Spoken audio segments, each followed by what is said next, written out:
সকালটা শুরু করলাম ঠাকুর শ্রীমা স্বামীজিকে দিয়ে। তো আমাদের আমতলা শ্রী রামকৃষ্ণ আশ্রম থেকে নিয়ে যাওয়া হয়েছিল বেলুড় মঠে। প্রতি বছরই নিয়ে যাওয়া হয়, কিন্তু আমার কোনোবারই সুযোগ হয়ে ওঠে না। এই বছর যখন সুযোগ পেয়েছি ভাবলাম ঘুরেই আসি। তো বাসে ওঠার আগে দেখতেই পেলে সবাইকে এক কাপ করে চা দিয়ে দেওয়া হলো। তারপরে খানিকটা যেতে যেতে দিয়ে দিল কড়াইশুঁটির কচুরি, আলুর দম আর এক পিস করে সন্দেশ।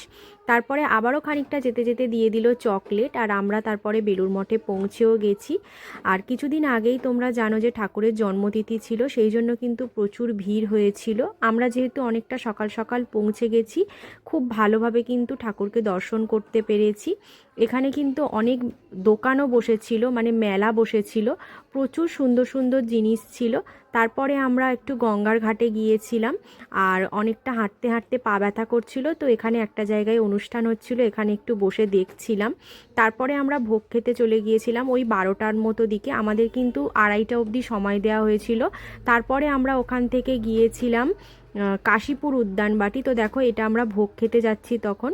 আর ভোগে দেয়া হয়েছিল গরম গরম খিচুড়ি, লাড্ডু আর চাটনি। আর ঠাকুরের প্রসাদ তো সবসময়ই সুন্দর হয়। তারপরে কিন্তু আমরা কাশীপুর উদ্যানবাটিতে যাওয়ার জন্য রওনা দিয়ে দিয়েছিলাম। আর যেতে যেতে আমাদেরকে একটা করে কমলা লেবু দিয়েছিল। আর এই কাশীপুর উদ্যানবাটিতেই কিন্তু আমাদের গুরুদেব আছে, মানে যার কাছ থেকে আমরা দীক্ষা নিয়েছি, কিন্তু উনি ওই দিন ছিলেন না, সেজন্য আমরা দেখা করতে পারিনি। তো কাশীপুর উদ্যানবাটি থেকে বেরিয়ে আমরা শ্রীমায়ের বাড়ি গেছিলাম, কিন্তু ওখানে না কোনো ভিডিও ক্লিপ আমার নেওয়া হয়নি।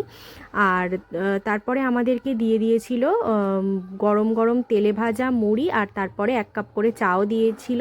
তো আজকের ভিডিওটা তোমাদের কেমন লাগলো কমেন্টে জানিও। ভালো লাগলে একটা লাইক করে দিও, আর আমার চ্যানেলটাকে সাবস্ক্রাইব করে দিও।